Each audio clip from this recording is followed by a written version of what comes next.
2 taon kong pinatakbo ang babuyan ng pinsan kong si Victor. Sa puro galing lang, pinalaki ko iyon mula 20 inahin hanggang 200 pinatatabang baboy. Ngayong taon pa lang, nakapag-uwi na kami ng malinis na tubo. 2 milyong dolyar. At sa katapusan ng taon, binigyan ako ni Victor ng 80,000 dolyar at sinabing tapos na. Pagpapakain lang naman ng baboy, sabi niya. Kahit anong asong may tali, kaya yang gawin. Tinitigan ko ang notifikasyon ng deposito sa phone ko. Namuti ang mga daliri ko sa higpit ng pagkakahawak dito. Hindi ako sumigaw. Hindi ako gumawa ng eksena. 2 taon na ang nakalipas, nasa bingit ng pagbagsak ang farm ni Victor. Ang 20 inahin niya ay tinamaan ng porcine reproductive and respiratory syndrome. May ilan nang namatay. Ang iba naman ay naghihingalo. Wala nang pag-asang maisalba ang sitwasyon at ang tanging magagawa ay agarang bawasan ang alaga para mabawasan ang lugi at malinis ang kulungan. Kung hindi, babagsak kasama nito ang buong farm. Kaya pumunta si Victor sa bahay ko, dala ang sigarilyo at alak, saka lumuhod. Nagmakaawa siya sa akin, sa pinsan niyang 2 taon nagtrabaho sa isang malaking korporasyon ng paghahayupan na bumalik at iligtas siya. Baliw man pakinggan, bumalik ka at bibigyan kita ng 30% bahagi ng pagmamay-ari. Kapag lumaki ang farm na ito, hinding-hindi kita dadayain. Pinaniwalaan ko siya. Iniwan ko ang trabaho ko sa syudad na mahigit 10,000 dolyar kada buwan ang sahod at bumalik sa nakalimutang baryong ito sa kabundukan. Mahigit 700 araw at gabi. Kumakain at natutulog ako sa isang barong-barong na yari sa plywood, wala pang 10 metro kwadrado, katabi mismo ng kulungan ng baboy. Kapag nahihirapang manganak ang mga inahin, magdamag akong gising para ilabas ang mga bi. Kapag sumasalanta ang swine fever, ako ang nangunguna sa mga tauhan sa 7 sunod-sunod na araw ng pagdidisimpekta.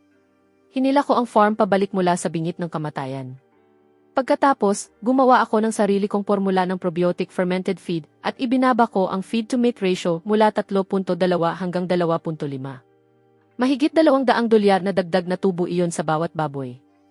Ang biogas digester na itinayo ko gamit ang umaagos na basura ay hindi lang nakasagot sa problema sa kalikasan. Malaki rin ang ibinaba ng bayarin sa kuryente. Sa loob ng 2 taon, ang muntik ng maluging maliit na operasyong ito ay naging pinakapinag-uusapang farm sa buong bayan. Ngayong taon, 2 batch pa lang ng pinatatabang baboy ay kumita na ng malinis na 2 milyong dolyar. Pero ng oras na para hatiin ang kita, ang 30% kong bahagi sa pagmamay-ari ay biglang naging 80,000 dolyar na bayad sa paghihirap. Victor, bilang pa ba ang ipinangako mong 30% 2 taon na ang nakalipas? Ah, iyon ba? Sabi-sabi ko lang iyon. Sineryoso mo naman talaga? Isa ka lang hampas lupang walang pera. Kung hindi kita kinuha, baka wala ka pang makain. At may kapal ka pang magsalita tungkol sa bahagi sa pagmamay-ari. Kunin mo ang pera at umalis ka. Huwag ka nang mag-abalang bumalik sa susunod na taon. Masyado lang talagang mabait si Marcos. 2 taong nagtrabaho araw at gabi at 80,000 dolyar lang ang nakuha niya. Ang lamig noon. Pero si Victor na ngayon ang pinakamayamang tao sa baryo. Walang gustong bumangga sa kanya. Sa simula pa lang naman, walang pera si Marcos. Si Victor ang naglabas ng lupa at puhunan. Tauhan lang naman si Marcos. Kaya tanggapin mo na kung ano ang ibinigay sa'yo. Wala ni isang taong nagsalita para sa akin. Kahit si Mayor Roy. Nakatayo lang siya roon, nakapamaywang sa likod ang mga kamay, napabuntong hininga at nanatiling tahimik. Nakatayo ang mga magulang ko sa likuran ko, nanginginig sa galit, namumula ang mga mata, handang sugurin sila. Pinigilan ko sila. Tumingin ako sa mapanghamak na mukha ni Victor, at sa isip ko, unti-unti nang nabubuo ang plano. CJ, 80,000 dolyar na lang. Tatanggapin ko. Napakurap si Victor. Malinaw na hindi niya inasahang susuko ako ng ganoon kadali. Pagkatapos, lalo pang lumapad ang ngisi niya. Matalino kang bata. Kunin mo ang perang iyan. Maghanap ka ng trabaho sa syudad. Tigilan mo na ang pagtambay rito sa baryo. Ang pag-aalaga ng baboy ay hindi para sa mga hampas lupang tulad mo. Hindi ko na siya muling tinapunan ng tingin. Mahina ko lang sinabi, Victor, tandaan mo itong 80,000 dolyar na ibinigay mo ngayon. Pagkalipas ng 6 na buwan, pagsisisihan mo ito habang buhay. Isinama ko ang mga magulang ko at naglakad palayo. Umalingaw-ngaw sa likod namin ang tawanan ni na Victor at Diana, malakas at walang kahihiyan. Napabuntong hininga ng mabigat ang tatay ko habang naglalakad kami. Anak, pababayaan mo na lang ba talaga ito? Mawawalan na lang ng saysay ang 2 taon mo. Minsan akong lumingon sa farm na nagliliwanag sa dami ng ilaw. Isang malamig na ngiti ang sumilay sa labi ko. Tay, walang pagdurusang nasayang. Lahat ng utang niya sa akin, babawin ko at may kasama pang interes. Akala niya, sapat na ang 80,000 dolyar na ito para mapabalik ako sa paghahanap ng trabaho sa syudad. Wala siyang ideya na ito na mismo ang magiging hatol niya. Pag-uwi ko, ikinulong ko ang sarili ko sa kwarto. Binuksan ko ang kwadernong pinunan ko ng 2 taong datos sa pagsasaka. Bawat pahina ay siksik sa impormasyon. Mga survival rate ng bawat batch. Mga feed-to-meat ratio. Mga plano sa pagkontrol ng sakit. Mga formula ng fermented feed. At ang kumpletong plano para sa isang pinagsamang eco-farm na hindi ko kailanman nagamit sa farm ni Victor. Ang mahalaga lang sa kanya noon ay panandali ang kita. Tumanggi siyang mamuhunan sa ecosystem cycle ng farm. Ang mismong bagay na hubog sa kinabukasan ng industriyang ito. Binuksan ko ang mapa. Tumigil ang tingin ko sa abandonadong flood basin sa kanlurang dulo ng baryo. Halos 30 ektarya ang lawak ng lupang iyon. Nasa mababang bahagi ito ng lugar. Tuwing umuulan, napupuno ito ng tubig at nagiging parang lawa. Nangingitim at nabubulok ang tubig. Natatakpan ng makakapal na algae bloom. Walang tumutubong kahit ano roon kahit pananim. Tinatawag iyon ng mga taga-baryo na putikan. Walang may gusto roon kahit ibigay pa ng libre. Halos 5 taon na itong nakatiwangwang. Para sa iba, isa lamang itong walang kwentang laysyan. Pero para sa akin, ito ang perpektong pundasyon para sa isang eco-farm. Maaaring baguhin ang anyo ng basin at gawing biogas digester at oxidation pond. Ang perpektong solusyon sa pinakamalaking suliraning pangkapaligiran ng pag-aalaga ng baboy. At ang malawak na bakanting lupa sa tabi nito ay napakainam para sa mga kulungan ng baboy. Magtanim ng ryegrass at alfalfa sa palibot ng buong lugar. Gamitin ang fermented na dumi ng baboy bilang pataba. Ipakain muli sa mga baboy ang tumubong damo. Isang kumpletong ecosystem cycle para sa farm. At dahil malayo ang lupang iyon sa baryo, walang magiging alitan sa mga kapitbahay. 10 beses na mas maayos ang kondisyon para sa biosecurity kaysa sa kahit anong farm sa bayan. Kinabukasan, unang-una pa lang sa umaga, dumiretso ako sa opisina ng baryo dala ang 80,000 dolyar sa bulsa ko. Tinitigan ako ni Mayor Roy na parabang nawalan na ako ng bait. Baliw, ano nang ginagawa mo rito? Tungkol ba ito sa nangyari kahapon kay Victor? Wala akong magagawa roon. Siya ang pinakamalaking nagbabayad ng buwis sa baryo. Nakatali ang mga kamay ko. Mayor Roy, hindi po iyon ang ipinunta ko rito. Gusto kong upahan ang putikan sa kanlurang bahagi ng baryo. 5 taon. Magkano ang renta? Ano? Gusto mong upahan ang putikan? Baliw ka na talaga. May nabuwag ba si Victor sa ulo mo? Walang tumutubo roon. Para saan mo gagamitin iyon? Kahit libre, walang gustong kumuha niyan. Magtatayo ako ng babuyan. Isang eco-farm. Binabaha ang lugar sa tuwing umuulan. Hindi ka nga makapaglagay ng pundasyon doon, babuyan pa kaya ang maitayo mo. At isa pa, 80,000 dolyar lang ang hawak mo. Pag-upa ng lupa. Pagtatayo ng mga pasilidad. Pagbili ng mga bik. Wala ni isa sa mga iyon ang libre. Makinig ka sa payo ko, iho. Huwag mong sayangin ang pinaghirapan mong pera. Mayor Roy, alam ko ang ginagawa ko. Sabihin niyo na lang po ang renta. Nang makita ni Roy na hindi ako urong, napabuntong hininga siya. Nakatingga lang naman ang lupang iyon at nabubulok. Kung gusto mo talaga, 1,000 dolyar kada taon. Pampasimbulo lang. Pero lilinawin ko agad. Kapag nalugi ka, walang pananagutan ang baryo. Kahit 1 sentimo. Ayos lang. Agad kong pinirmahan ang kontrata. Idiniin ko ang pula kong thumbprint dito. At nagbayad ng 5,000 dolyar para sa buong 5 taon ng pauna. 45,000 dolyar na lang ang natira. Pagsapit ng kalagitnaan ng umaga, kumalat na sa buong baryo ang balita. Nang pumunta ako para suriin ang putikan, marami ng tao ang nagtipon. Nagtuturo at nagbubulungan. Tuluyan na siyang nabaliw. Sira na talaga ang ulo niya. Dadalhin niya ang lahat ng ipon niya sa isang latsyaan at iniisip niyang makakapag-alaga siya ng baboy. Tama si Victor. Wala talagang laman ang utak ng taong ito. Kaya pala pagpapakain lang ng hayop ang kaya niyang gawin. Kahit mga asong gala, ayaw pumunta roon. Tapos gusto niyang mag-alaga ng baboy. Hanggang katapusan lang ng taon ang ibinibigay ko sa kanya bago siya tuluyang malugi. Sumingit sina Victor at Diana sa gitna ng mga tao. Ibinaba ni Victor ang bintana ng Audi niya habang tumatawa ng halos hindi na makahinga. Baliw!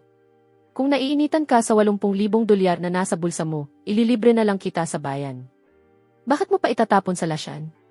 Kung gusto mo talagang magtrabaho kasama ang mga baboy, magtrabaho ka na lang sa ilalim ko. 3,000 dolyar kada buwan. May pagkain at tirahan pa. Tumawa si Diana. Victor, tigilan mo na ang pang-aasar sa kanya. Gusto na niyang maging amo ngayon. Tingnan na lang natin kung makakapagpalaki ng gintong baboy ang latiang ito para sa kanya. Hindi ko sila pinansin. Isinuot ko ang waders kong hanggang dibdib ang taas at humakbang ako papasok sa malamig at maputik na tubig. Sinukat ko ang lalim at iginuhit ang mapa ng buong lupain. Bawat datos ay maingat kong isinulat sa kwaderno. Maitim at mabaho ang putik sa putikan.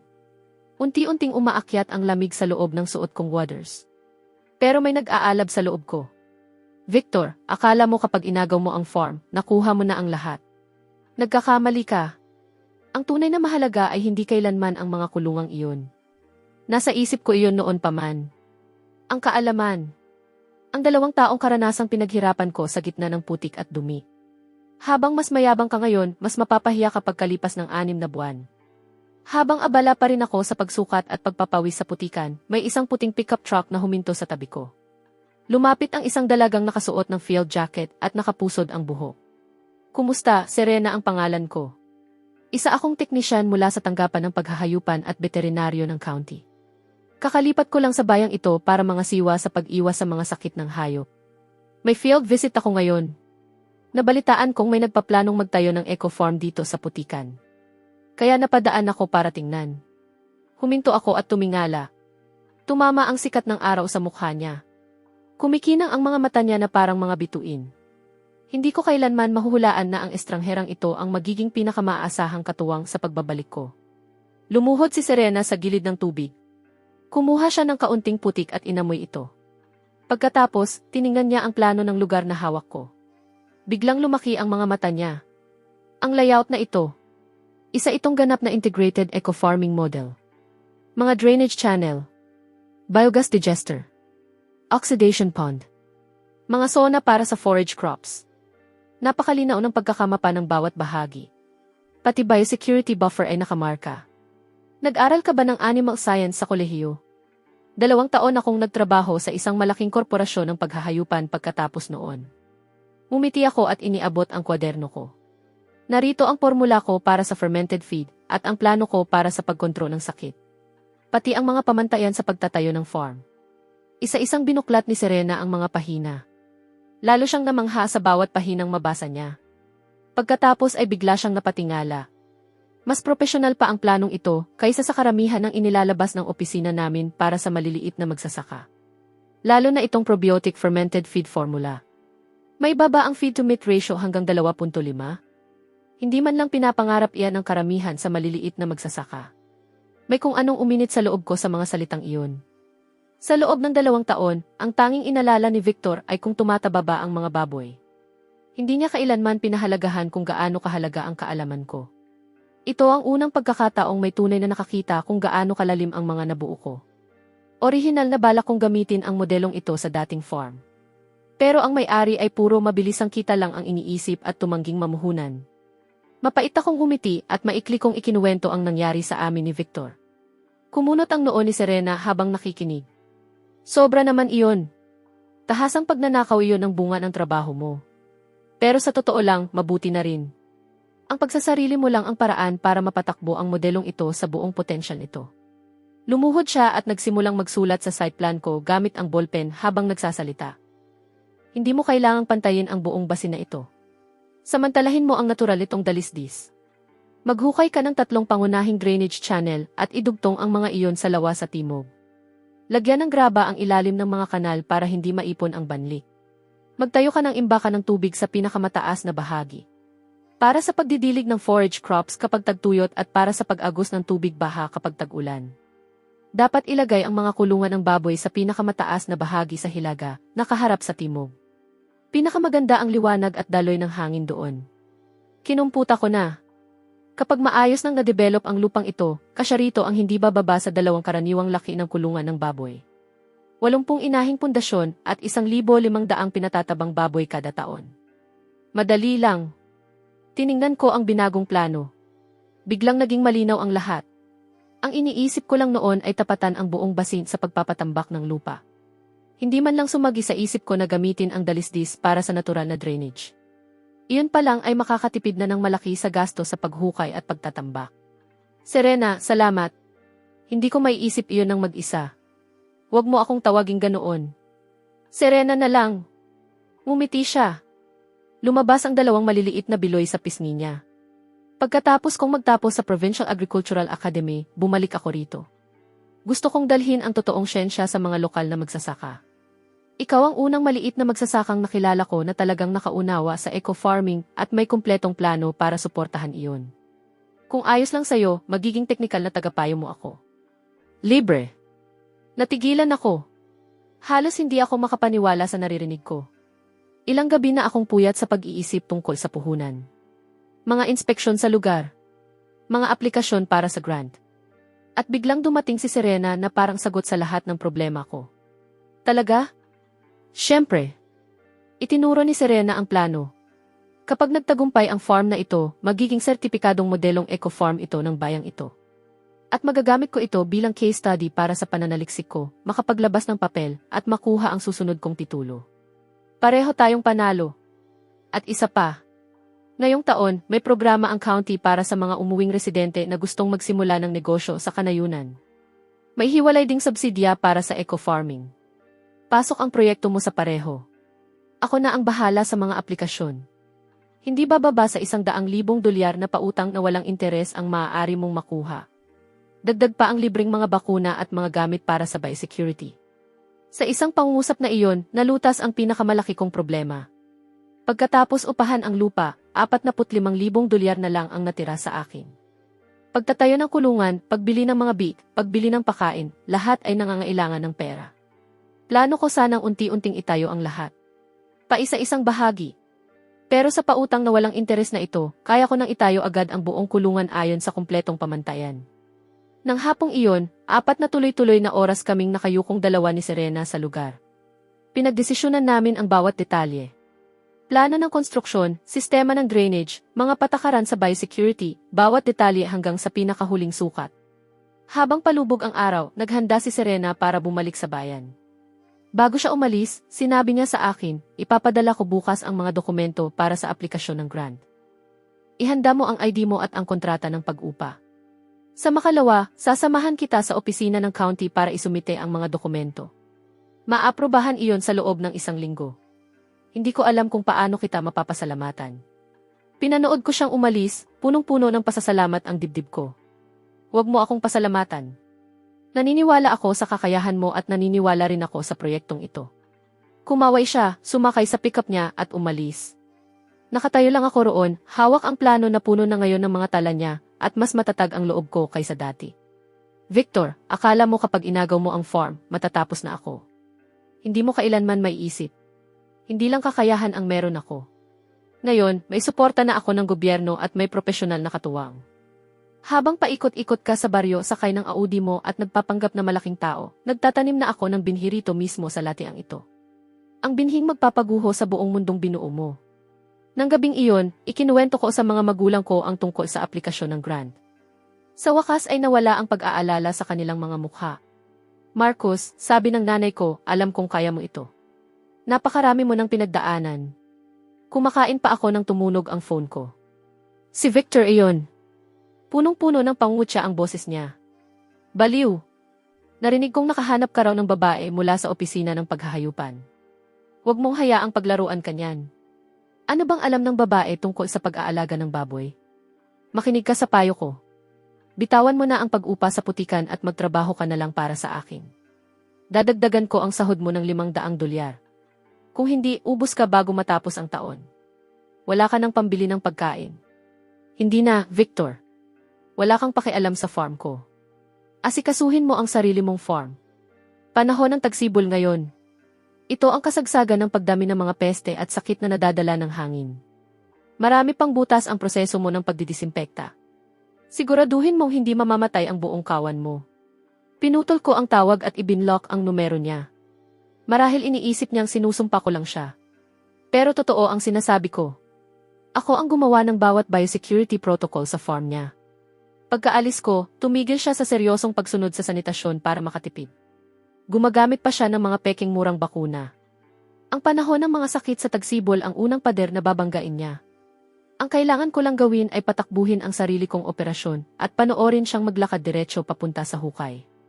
Kakalipas lang ng pista ng mga parol nang maaprubahan ang grant mula sa county. $100,000 na pautang para sa pagsisimula ng negosyo, walang interes, ang direktang pumasok sa account ko. Inaprubahan din ng opisina ng paghahayupan ng county ang isang buong pickup ng libreng mga bakuna at mga disinfectant. Tinupad ni Serena ang pangako niya. Hindi lang niya inasikaso ang bawat dokumento. Nagdala rin siya ng construction crew mula sa bayan upang maitayo ang mga kulungan sa pinakamababang posibleng halaga. Unti-unting nagsimulang dumayo ang mga taga-baryo para manood. Pinagmasdan nila kung paano nagbabago ang dating masukal na latyan. Paunti-unti, araw-araw, nawala ang pangungutya. Hindi ko akalaing may mapapala pala sa latiang ito. Tingnan mo ang mga drainage channel. Napakaayos ng pagkakalatag. Mas professional pa kaysa sa farm ni Victor. Baka kaya nga talaga niyang magtagumpay. Nakarating ang balita kay Victor. Hindi na siya mapakali. Ilang beses siyang dumaan sakay ng Audi niya. Tumitigil siya sa malapit, madilim ang mukha at pabulong na nagmumura. Hindi ko siya kahit minsan pinansin. Alam kong kinakabahan siya. Natatakot siyang baka talagang magtagumpay ang farm na ito. Natatakot siyang maagaw ko ang titulo niya bilang pinakamahusay na mag-aalaga ng baboy sa bayan. At higit sa lahat, natatakot siyang malaman ng buong baryo na nagtagumpay lang ang farm niya dahil sa trabaho ko. Ilang araw ang lumipas. Pagkatapos ay dumating ang problema. Nang gabing iyon, katatapos lang ng mga manggagawa na ilatag ang pundasyon ng kulungan. Naikabit na rin nila ang ground membrane bilang paghahanda sa pagbuhos ng semento kinabukasan. Pero pagdating ko sa lugar, nanlamig ako sa galit. Pinagpuputol-putol ang membrane gamit ang gunting. Punong-puno ng lupa at bato ang mga drainage channel at tuluyang pinatuyo ang reservoir. Sinadya ito. Maayos ang lahat nang umalis kami kahapon. Pilit na binuksan ang kandado. Dumating din si Serena at natigilan sa pagkakita sa pinsala. Mahigpit na nakakunot ang noo niya. Sobra naman ito. May taong ayaw na maitayo ang farm na ito. Bukod kay Victor, wala nang ibang gagawa nito. Alam ko na agad kung sino ang may kagagawan. Kahapon lang ng hapon, dumaan si Victor sa lugar. Pinagmasdan niya ang buong proyekto habang nagpapakawala ng mga patutsada. Sinasabi niyang magulo raw ang disenyo ng kulungan ko at babagsak din daw iyon balang araw. Maghahain ba tayo ng reklamo sa pulis? Tanong ni Serena. Umiling ako. Walang kamera sa lugar, walang ebidensya. Maghahain lang tayo ng ulat, magkakaroon ng numero ng kaso, walang mahuhuli at masasayang pa ang ilang araw ng schedule natin. Iyon mismo ang kinuwenta ni Victor kaya siya matapang. Walang reklamo. Lumuhod ako at tiningnan ang pinutol-putol na membrane. Isang malamig na ngiti ang sumilay sa labi ko. Gusto niya akong pabagalin. Hindi ko hahayaang mangyari iyon. Akala niya sapat na ang pagputol ng plastik at pagbabara ng kanal para pigilan ako. Wala siyang ideya. Doon mismo, kinausap ko ang kapatas ng mga manggagawa at binago namin ang buong pagkakasunod-sunod ng trabaho. Unahin ang pangunahing balangkas ng kulungan habang ang isa pang grupo ay muling naglalatag ng ground membrane. Kasabay nito, linisin ang mga drainage channel. 2 grupo ang sabay nakikilos. Magpapalitan ng pahinga ang mga manggagawa. Hindi hihinto ang mga makina. Lahat ay nagtulak ng husto mula pagsikat ng araw hanggang hating gabi. Sa loob ng isang araw at isang gabi, naayos ang lahat ng pinsala at mas malayo pa ang narating namin kaysa sa orihinal na progreso. Pagsikat ng araw, nailatag na ang huling piraso ng membrane. Tumingin ako sa buong lugar. Maayos, malinis at handang magpatuloy. Wala ni katiting na galit sa loob ko. Victor, pambungad pa lang ito. Habang mas pinipilit mo akong pigilan, lalo lang magiging maayos at kahanga-hanga ang farm na ito. Nagpatulong ako kay Serena para magpakabit ng mga high-definition na night vision camera sa 4 na sulok ng lugar. Wala ni isang bahagi ng pundasyon ng pader sa paligid ang naiwan na walang sakop ng kamera. 24 na oras na pagre-record. May backup pa sa cloud. Kahit sirain pa ng kung sino ang lokal na recorder, hindi mabubura ang mga video. Alam kong hindi pa tapos si Victor. At gaya ng inaasahan, sa loob lang ng 3 araw, nagsimulang kumalat ang mga tsismis sa buong baryo. Narinig mo ba? Nakatayo raw ang farm ni Marcos sa ibabaw ng isang lumang libingan. May masamang sumpa raw ang lugar. Magkakasakit ang mga baboy. At kapag kinain mo ang karne, magkakasakit ka rin. At may isa pa.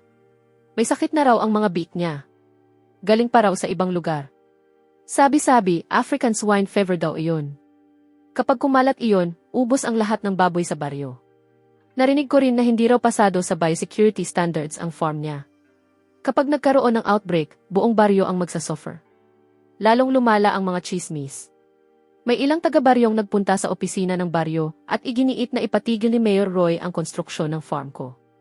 Natatakot daw silang mahawa ang sarili nilang mga alagang baboy. Walang magawa si Roy. Pinatawag niya ako para magpaliwanag. Pagpasok ko sa opisina, nandoon na si Victor. Nakasandal siya sa upuan at lalo pang nagpapasiklab ng usapan. Mayor Roy, hindi naman ako naghahanap ng gulo. Pero hindi biro ang African swine fever. Kapag nakapasok iyon dito, tapos ang lahat ng nag-aalaga ng baboy sa baryong ito. Sarili lang niyang kita ang iniisip ni Marcos. Wala siyang pakialam sa iba. Paano natin matatanggap iyon? Sumang-ayon ang ilang taga-baryo. Ipasara na iyan.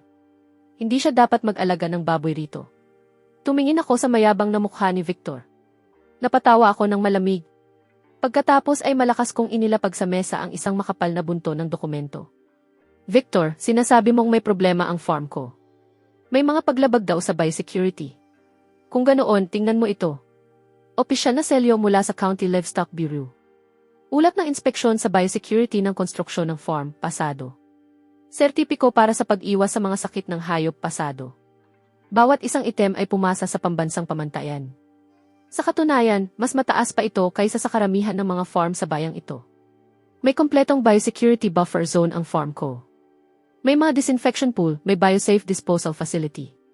Bawat proseso ay ininspeksyon at inaprubahan ng county. Malinis ang lahat ng papeles, ganap na legal.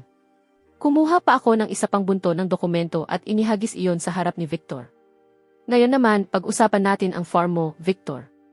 Noong nakaraang taon, pinagmulta ka dahil hindi ka pumasa sa environmental standards. Hindi pa rin naaayos ang biogas digester mo. Diretsong dumadaloy sa ilog ang maruming tubig mula sa farm mo at magulo ang buong biosecurity process mo. May papakita ka bang talaan ng pagdidisinfekta? Mga record ng pagbabakuna? Noong nakaraang buwan, gumamit ka ng mga peking bakuna mula sa ibang lugar at 3 pinatatabang baboy ang namatay. Akala mo hindi alam ng baryo. At ikaw pa ang nagpapakalat ng chismis na may African swine fever ang mga baboy ko. Sa ilalim ng batas sa pag-iwas sa sakit ng hayop, may legal na pananagutan ang pagpapakalat ng maling balita tungkol sa mga sakit. May recording ako na nagpapakitang ikaw mismo ang gumawa niyan. Isang taga-baryo ang nakakuha nito at mayroon din akong security footage na nagpapakitang pumasok ka sa farm ko ng 10 oras ng gabi para sirain ito. Gusto mo bang makita? Gusto mo ba talagang makita? Pagkabagsak pa lang ng mga salitang iyon, agad namutla si Victor. Bigla siyang tumayo. Punong-puno ng takot ang mga mata niya. Hindi niya kailanman inasahan ito. Hindi lang kumpleto at legal ang lahat ng dokumento ko. Naitala ko rin ang mga kasinungalingan niya at nahuli ko sa kamera ang pananabotahe niya. Natahimik ang buong silid. Nagbago ang paraan ng pagtingin nila kay Victor. Tinitigan ni Mayor Roy ang mga dokumentong may pulang selyo. Pagkatapos ay tumingin siya sa maputla at nanginginig na mukha ni Victor. Malalim siyang napabuga ng hininga. Victor, sumobra ka na. Ganap na lisensyado ang farm ni Marcos at wala itong nilalabag na batas. Kapag nagpakalat ka pa ng isa pang chismis o gumawa ka pa ng isang eksena, hindi ito palalampasin ang baryong ito. Binuka ni Victor ang bibig niya, pero walang lumabas na salita. Tahimik siyang lumabas ng opisina ng baryo nang hindi man lang lumilingon. Pinanood ko siyang umalis. Wala akong naramdaman. Ito pa lang ang unang kahihiyan, marami pang kasunod. Mas mabilis ang naging pag-unlad ng farm kaysa sa inaasahan ko. Pagsapit ng katapusan ng Marso, ganap nang natapos ang 2 kulungang itinayo ayon sa kumpletong pamantayan. Dumating ang mga opisyal mula sa County Livestock Bureau para magsagawa ng inspeksyon. Doon mismo, itinalaga nila ang farm ko bilang sertipikadong modelong eco-farm ng buong bayan. At inanunsyo rin nilang balak nilang ipatupad ang modelo ko sa buong county. Ikinonekta ako ni Serena sa isang breeding farm ng county. Mayroon silang mga purebred na large white na inahin at mga durok na barako. Kumpleto ang talaan ng lahi.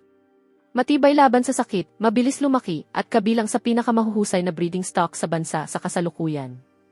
Mas maganda pa rito, kabilang ang farm na iyon sa programa ng county para sa mga umuwing residente na nagsisimula ng negosyo sa kanayunan.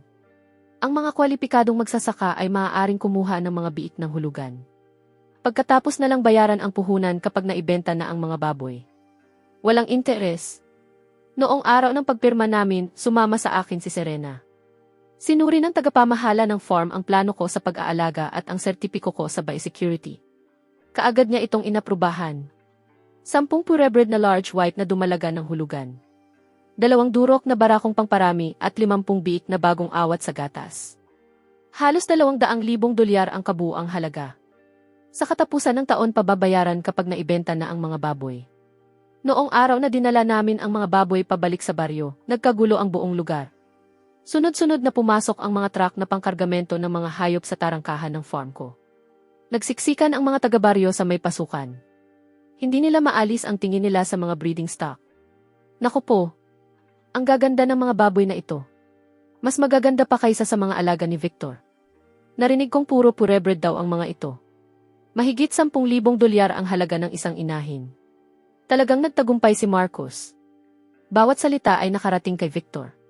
Nakatayo siya sa likuran ng mga tao habang nakatitig sa mga breeding stock sa farm ko. Puno ng inggit at pangamba ang mga mata niya. Maitim ang mukha niya na parang kawaling bakal. Mas alam niya kaysa kanino man kung ano ang ibig sabihin ng mga alagang iyon kapag ganap ng tumatakbo ang farm ko. May pinakamahuhusay na lahi, may napatunayang kakayahan, may suporta ng gobyerno, at may titulo pa bilang modelong farm ng county. Hindi magtatagal at malalampasan ko ang farm na 2 taon niyang pinakinabangan mula sa trabaho ko. Nataranta siya. Nang gabing iyon din, nagpadala siya ng tao sa breeding farm para subukan ding kumuha ng breeding stock ng hulugan. Diretsahan siyang tinanggihan. Simple lang ang dahilan. Bagsak ang farm niya sa environmental standards, hindi kumpleto ang mga record niya sa biosecurity, at mayroon pa siyang naitalang administratibong paglabag noon. Ni hindi siya lumalapit sa mga kinakailangang kwalifikasyon. Galit na galit si Victor. Inikot niya ang buong baryo at ikinuwento sa lahat na gumamit daw ako ng koneksyon at sinamantala ang isang babae para dayain ang sistema. Bawat salita niya ay puno ng pag-atake sa akin at kay Serena. Narinig ko ang lahat at wala akong naramdaman.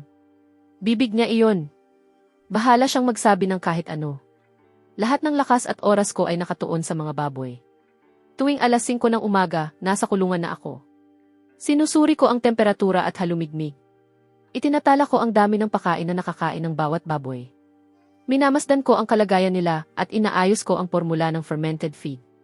Tuwing hapon, nagdidisinpekta ako ng mga kulungan. Sinusuri ko ang mga inahin kung nasa tamang siklo na para paramihin at binabakunahan ko ang mga biik. Sa gabi naman, nakaupo ako sa silid ng mga monitor at binabantayan ang mga kamera sa kulungan. Takot na takot akong may mapalampas.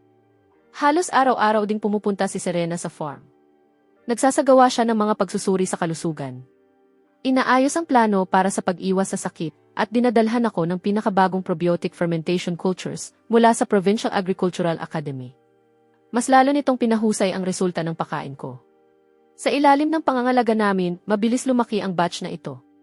Sa loob ng wala pang 1 buwan, ang 50 biik na bagong awat sa gatas ay mula 20 libra ay umabot sa mahigit 50 libra ang timbang.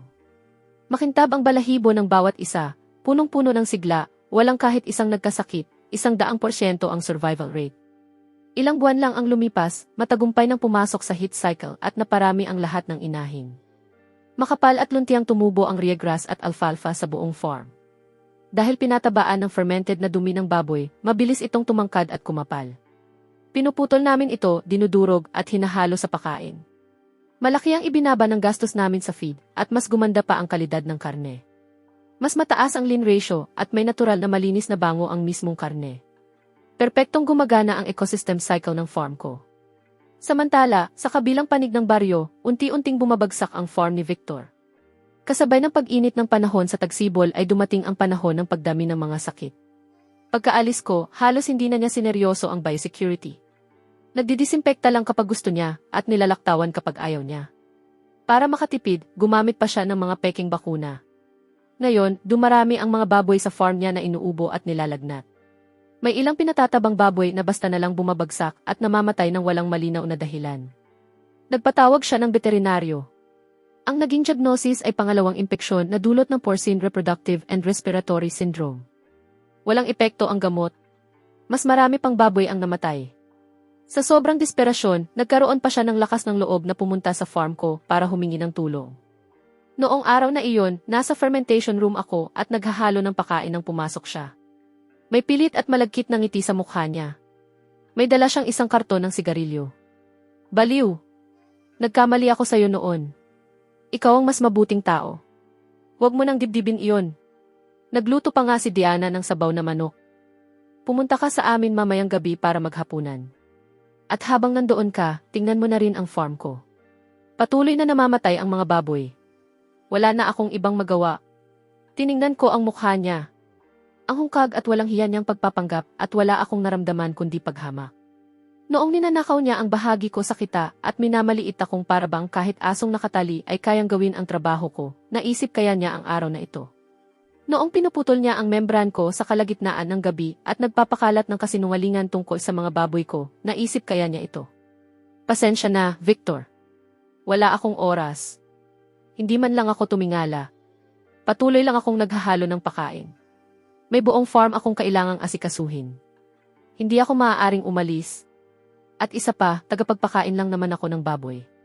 Ano bang alam ko tungkol sa mga bagay na iyan? Mas mabuting maghanap ka ng mas kwalipikadong tao. Tumigas ang mukha ni Victor. Natigilan siya roon, walang masabi. Pagkatapos, dahan-dahan siyang nagsalita sa pagitan ng mariing pagkakakuyom ng mga ngipin. Marcos, huwag mong abusuhin ang swerte mo. May kaunti kang alam tungkol sa mga baboy. Ano ngayon? Hindi ako naniniwalang hindi mabubuhay ang farm ko kapag wala ka. Marahas niyang ibinagsak ang karton ng sigarilyo sa lupa at padabog na umalis. Pinanood ko siyang umalis, nagingit-ngit sa galit at kahihiyan. Isang malamig na tawa ang kumawala sa akin. Kung wala ako, talagang hindi mabubuhay ang farm mo. Akala mo ba ang pagkawala ng ilang baboy ang pinakamasamang mangyayari? Wala kang ideya. Ang tunay na sakuna ay naghihintay pa sa'yo. Umalis si Victor nang walang napala at sa halip na ayusin ang biosecurity at pamamalakad niya sa farm, lahat ng sisi ay ibinunton niya sa akin. Sa isip niya, kung hindi ako bumalik at nagtayo ng sarili kong farm, hindi siya mapapahiya. Hindi siya magiging katatawanan ng baryo at hindi babagsak ang farm niya. Ginawa niyang kasalanan ko ang lahat ng kabiguan niya at ang sumunod niyang ginawa ay lumampas na sa lahat ng hangganan at pumasok na sa tahasang kriminal na gawain. Pagsapit ng kalagitnaan ng Abril, mahigit 100 libra na ang timbang ng bawat baboy sa una kong batch ng pinatatabang alaga. 4 na buwan pa at handa na silang ibenta. Patuloy na nagbibigay ng mas magagandang resulta ang probiotic fermented feed ko. Umaabot sa 1.8 libra kada araw ang dagdag na timbang ng bawat baboy. Halos kalahating libra na mas mabilis kaysa sa karaniwang pakain at halos hindi sila nagkakasakit. Bihira kaming gumamit ng gamot. Mismong may-ari ng isang katayan ang personal na dumating para inspeksyonin ang operasyon. Doon mismo ay pumirma siya ng kontrata sa pagbili. Kapag handa na ang mga baboy, bibilhin niya ang buong batch sa presyong 50 sentimo na mas mataas kaysa sa presyo sa merkado. Bayad agad sa oras ng paghahatid. Walang kahit 1 sentimong ibabawas. Noong araw na pumirma kami, nagdiwang kami ni Serena sa farm. Nagluto kami ng ilang putahe. Dumating din ang mga magulang ko. Nagtawanan ang buong pamilya hanggang sa sumakit ang mga mukha namin. Itinaas ng tatay ko ang baso niya habang kumikislap ang mga mata niya. Marcos, walang gaanong narating ang tatay mo sa buhay at dahil doon, marami kang pinagdaanan. Ngayong nakikita kitang nalampasan ang lahat ng iyon, sobrang ipinagmamalaki ka ng tatay mo. Tay, mas gaganda pa ang mga bagay mula rito. Nagbanggaan ang mga baso namin. Punong-puno ang dibdib ko. Sa loob ng 4 na buwang ito, tanging ako lang ang nakaalam kung gaano karami ang tiniis ko. Kung ilang gabi akong hindi natulog at kung gaano kabigat ang lahat ng iyon. Walang makapaghahanda sa akin sa susunod na ginawa ni Victor. Direkta niyang pinuntirya ang mga baboy ko. Nang gabing iyon, matapos ang hapunan kasama ang mga magulang ko at si Serena, halos 10:00 na. Hinatid ko pa uwi ang mga magulang ko. Pagkatapos ay bumalik ako sa farm.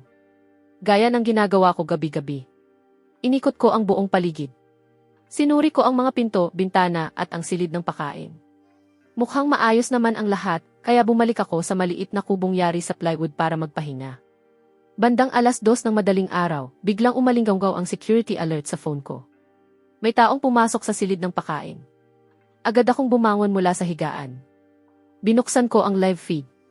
2 taong nakamaskara at nakasombrero ang pilit na binuksan ang kandado ng silid ng pakain at palihim na pumasok. Ang isa sa kanila ay bahagyang pilay kong maglakad. Si Victor iyon. Ang isa naman ay ang bayaw niyang si Brandon.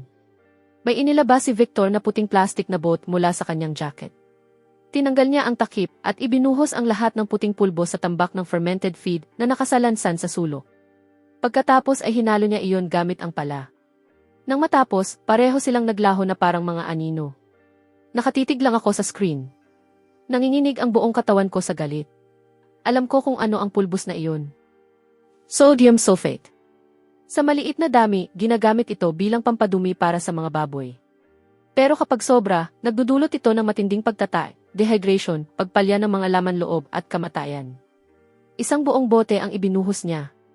Kung hindi ko ito nakita ngayong gabi, kung naipakain ko ito sa mga baboy bukas, patay sana silang lahat. Hindi na ito simpleng pananabotahe. Pagtatangkang sirain ang buong buhay ko ito. Kinuha ko ang phone ko at tumawag agad sa pulis. Kasabay nito, gumawa ako ng backup ng buong security footage. Cloud storage at 2 USB drive. 3 magkakahiwalay na backup. Wala pang 20 minuto, dumating na ang mga pulis mula sa himpilan ng bayan. Dinala ko sila agad sa silid ng pakain. Ipinakita ko ang kontaminadong pakain, ang pilit na binuksang kandado, at ipinapanood ko sa kanila ang buong security footage. Pagkatapos nilang mapanood ang video, tumigas ang kanilang mga mukha. Hindi na ito simpleng alitan sa pagitan ng 2 panig. Sinadyang pananabotahe ito sa isang operasyon ng negosyo. Agad silang kumuha ng mga sample ng pulbos mula sa pakain at ipinadala iyon para sa pagsusuri sa laboratorio. Kinuha rin nila ang security footage bilang ebidensya at nagtala ng kumpletong mga salaysay. Nang matapos ang lahat ng iyon, sumisikat na ang araw. Dumating din si Serena nang nagmamadali. Nakatitig siya sa kontaminadong pakain. Namumutla ang mukha niya sa galit. Tuluyan nang nasiraan ng bait ang taong iyon. Ang gumawa ng ganitong bagay. Makukulong siya. Tiningnan ko ang nalason na pakain. Malamig at kalmado ang mga mata ko. Alam ko nang hindi titigil si Victor. Kaya ako nagpakabit ng mga kamerang may buong saklaw ng lugar. Pero hindi ko inakalang magiging ganoon siya katapang o katanga para tumawid sa hangganan ng krimen. Dahil ito ang landas na pinili niya. Sisiguraduhin kong makarating siya sa dulo nito. 10:00 ng umaga, nasa bahay pa si Victor at naghihintay ng balita tungkol sa pagbagsak ng farm ko. Sa halip, mga pulis ang dumating sa pintuan niya at sabay nilang isinama sina Victor at Brandon para imbestigahan. Sa loob lamang ng ilang minuto, kumalat ang balita sa buong baryo. Nagulat ang lahat. Walang nag-akalang talagang lalasonin ni Victor ang pakain ng iba. Hindi ka panipaniwala. Nilaso ni Victor ang mga baboy. Gusto niyang tuluyang wasakin si Marcos. Alam ko nang bulok ang ugali niya noon pa man. Ninakaw na niya ang 2 taong pinaghirapan ni Marcos at ngayon ito naman. Tuluyan na siyang nasiraan ng bait. Ngayon, kasong kriminal na ito. Makukulong siya. Tama lang sa kanya. Nagpapanik ang asawa ni Victor na si Diana. Tumakbo siya papunta sa bahay namin habang umiiyak.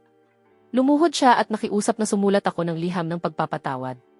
Marcos, nagmamakaawa ako sa'yo. Panandaliang nawala ng isip si Victor. Mabuti kang tao. Pakiusap, palampasin mo na ito kahit minsan lang. Kapag nakulong siya, tapos na ang pamilya namin. Humahagulgol si Diana sa sahig. Walang tigil ang pag-agos ng mga luha niya. Pinanood siya ng nanay ko at naawa. Marcos, baka pwede mo nang palampasin. Magkakabaryo naman kayo. Araw-araw pa rin kayong magkakaharap. Tinulungan kong makatayo si Diana. Hindi man lang nagbago ang tono ng boses ko. Diana. Noong nilalagyan ni Victor ng lason ang pakain ko, naisip ba niyang magkakaharap pa kami araw-araw? Noong sinusubukan niyang patayin ang lahat ng baboy ko at sirain ang buhay ko, naisip ba niyang magpakita ng awa? Ang batas ay hindi bagay na pwede mong labagin at basta na lang balikan. Nilabag niya ito. Kaya haharapin niya ang mga kahihinatnan. Hindi ako susulat ng anumang liham. Anuman ang maging pasa ng hukuman, iyon ang masusunod. Nang makita ni Diana na wala siyang mapapala, biglang nagbago ang mukha niya. Tumayo siya at pasigaw na nagsalita. Marcos, huwag mong abusuhin ang swerte mo. Kaunting bagay lang naman ang inilagay niya sa pakain mo. Hindi naman namatay ang mga baboy mo. Talaga bang ipakukulong mo siya dahil lang dito? Hindi pa ito tapos. Pasigaw siyang umalis. Pinanood ko lang siyang lumayo. Wala akong naramdaman. Hindi na ito tungkol sa akin. Ang taong naubusan ng oras ay si Victor. Sa huli, dahil hindi naman naipakain sa mga baboy ang kontaminadong pakain at walang aktual na pagkalugi na nangyari at dahil unang paglabag pa lamang iyon ni Victor, pinatawan siya ng himpilan ng 15 araw na pagkakakulong at 5,000 dolyar na multa. Noong araw na makalabas si Victor mula sa detention center, isa na siyang wasak na tao. Hindi na siya makatingin ng diretsyo sa kahit sino. Saan man siya magpunta, tinitingnan siya ng mga tao at pabulong na pinag-uusapan. Kapag tumitingin siya sa farm ko, parang umaapaw sa puot ang mga mata niya. Pero nananatili siyang tahimik. Hindi na siya nangangahas pang lumapit sa farm ko. Ang problema, ang sarili niyang farm ang tuluyan ng nabubulok mula sa loob. Sa loob ng 15 araw na nakakulong siya, walang maayos na namahala rito. Tuluyang tumigil ang pagdidisimpekta. Ang mga patay na baboy ay basta na lang itinapon sa kanal sa likod ng kulungan. Wala man lang maayos at ligtas na paraan ng pagtatapon. Pagsapit ng katapusan ng Mayo, umabot sa mahigit 70 degree ang temperatura. Mabilis na lumala ang kalagayan ng farm at tuluyang sumiklab ang sakit. Unang tinamaan ang mga bik sa mga nursery pen. Nagkaroon ng malawakang paglaganap ng lagnat, pagtatae at pagsusuka. Walang gumana. Mahigit 20 ang namatay sa loob lamang ng isang araw. Pagkatapos, nagsimulang magpakita ng sintomas ang mga pinatatabang baboy. Ayaw nang kumain. Nangingitim at nangingulay ube ang balat. Hirap huminga at isa-isang bumabagsak. Isang tingin lang ng veterinaryo at namutla ito. Ibakante agad ang kulungan. Isa itong lubhang nakahahawang sakit. Kapag naghintay pa kayo, mamamatay ang bawat baboy sa farm na ito. Tuluyang nagpanik si Victor. Ang farm na ito ang lahat ng pinaghirapan niya sa buong buhay niya. Kapag namatay ang lahat ng baboy, mawawala ang lahat sa kanya. Takbo siya ng takbo kung saan-saan para maghanap ng mga veterinaryo. Ibinuhos niya ang pera niya sa pinakamamahaling mga gamot para sa mga baboy. Walang epekto. Dumami ng dumami ang mga patay na baboy sa buong bakuran. Umaabot ng milya-milya ang baho. Naamoy ito ng buong baryo. Nang makarating sa akin ang balita, abala kami ni Serena sa pag-ultrasound sa mga inahin para tingnan kung buntis ang mga ito. Napakunot noo si Serena. Lubhang nakahahawang sakit. Posibleng African swine fever ito. Kailangan natin itong iulat agad sa tanggapan ng paghahayupan. Kapag kumalat ito, tapos ang lahat ng nag-aalaga ng baboy sa bayang ito. Agad kaming tumawag sa opisina ng paghahayupan ng county. Sa loob ng isang oras, dumating ang mga opisyal na namamahala sa pag-iwas sa sakit. Nakasuot sila ng kumpletong protective gear at pumasok sila sa farm ni Victor para kumuha ng mga sample. Nang hapong iyon din, lumabas ang resulta. Positibo sa African swine fever. Isa itong unang antas na sakit ng hayop. Kapag nakumpirma ito, inaatasan ng batas ang agarang pagpapatay sa lahat ng hayop. Ganap na ligtas na pagtatapon ng mga labi. Kumpletong pagdidisimpekta ng buong farm at 3 buwang pagbabawal sa muling paglalagay ng mga alagang hayop. Nang ibigay ng mga opisyal ang kautusan para sa pagpapatay ng mga alaga, bumagsak si Victor sa lupa. Maputlang maputla ang mukha niya. Mahigit 200 pinatatabang baboy. 12 ng mga inahin. Lahat sila ay pinatay at inilibing. Tapos na ang farm niya. Noong araw na iyon, narinig ng buong baryo ang pag-iyak ni Victor at ang paghiyaw ni Diana. Pumasok sa farm ang mga opisyal na nakasuot ng protective suit at pinatay ang bawat baboy. Dinala ang lahat ng hayop sa itinalagang lugar. Malalim na inilibing at itinapon ayon sa tamang proseso. Nakatitig si Victor sa walang lamang farm. Sa loob lamang ng isang gabi, pumuti ang kalahati ng buhok niya. Hindi lang niya nawala ang lahat ng kinita niya nitong nakaraang 2 taon. May utang pa siyang halos 500,000 dolyar sa supplier ng pakain at karagdagan pang 200,000 dolyar sa bangko. Wala ng farm. Wala ng mga baboy. Nawala na ang tanging pinagkukunan niya ng kita. Tiningnan ng mga taga-baryo ang pagbagsak niya at walang naawa. Deserve niya iyan. Siya rin ang may gawa ng lahat ng nangyari sa kanya. Ninakaw niya ang 2 taong pinaghirapan ni Marcus at pagkatapos ay sinubukan pang lasunin ang pakain nito. Karma. Kung sineryoso niya sana ang biosecurity, magkakasakit kaya ang mga baboy niya? Katabi lang ng farm niya ang farm ni Marcos, pero wala ni isang naging problema roon. Iyan ang kaibahan. Dati, kung magwaldas siya ng pera ay para bang siya ang may-ari ng buong lugar. Ngayon, tingnan mo siya. Lugmok at baon sa utang. Tingnan natin kung makakapagmatigas pa siya ngayon. Bawat salitang naririnig ni Victor ay parang talim na humihiwa sa kanya. At sa isip niya, kasalanan ko ang lahat. Para sa kanya, kung hindi dahil sa akin, hindi siya hahantong sa ganito. Kung hindi ko raw iniulat ang farm niya dahil sa African swine fever, hindi raw papatayin ang mga baboy niya. Nang hapong iyon, dumating siya sa tarangkahan ng farm ko na maihawak na kutsilyo sa kusina. Namumula ang mga mata niya at sumisigaw na parang taong tuluyan ang nabasag. Marcus! Lumabas ka rito. Ikaw ang may gawa nito. Ikaw ang nagsumbong sa farm ko. Papatayin kita ngayon. Nagtakbuhan sa takot ang mga taga-baryong nasa may tarangkahan. Narinig ko ang kaguluhan at lumabas ako ng farm. Tiningnan ko si Victor. Hysterical. Wasak na wasak. At wala akong naramdamang takot. Malamig at matatag lang ang tingin ko sa kanya. Victor. Nagkaroon ng African swine fever ang farm mo dahil pinabayaan mo ang biosecurity. Hindi sapat ang pagdidisinpekta mo. Hindi mo maayos na itinapon ang mga patay na baboy. Anong kinalaman ko roon? Ang African swine fever ay isang unang antas na sakit ng hayop. Sino mang tao o organisasyong makadiskubre nito ay mailigal na obligasyong ulat ito. Kung nanahimik ako at kumalat ito sa buong baryo, at nawala ng mga baboy ang lahat ng magsasaka, kaya mo bang akuin ang responsibilidad na iyon? Pumunta ka ngayon sa farm ko na may dalang itak at nagbanta sa buhay ko. Krimen na iyan. Kapag ipinagpatuloy mo pa ito, tatawag ako ng pulis at muli kang ipakukulong. Para iyong malamig na tubig na ibinuhos sa ulo ni Victor. Tumingin siya sa akin. Pagkatapos ay tumingin siya sa mga taga-baryo. Puro paghamak ang nakikita niya sa kanilang mga mukha. Bumagsak ang itak mula sa kamay niya nang may malakas na kalabog. Pagkatapos ay lumuhod siya sa lupa at humagulgol ng walang pagpipigil. Parang asong gala na wala nang mapuntahan. Tapos na. Wala na ang babuyan ko. Wala na ang pera ko. Baon na ako sa utang. Sira na ang buong buhay ko. Pinanood ko siyang bumagsak at wala akong naramdaman kahit katiting na awa.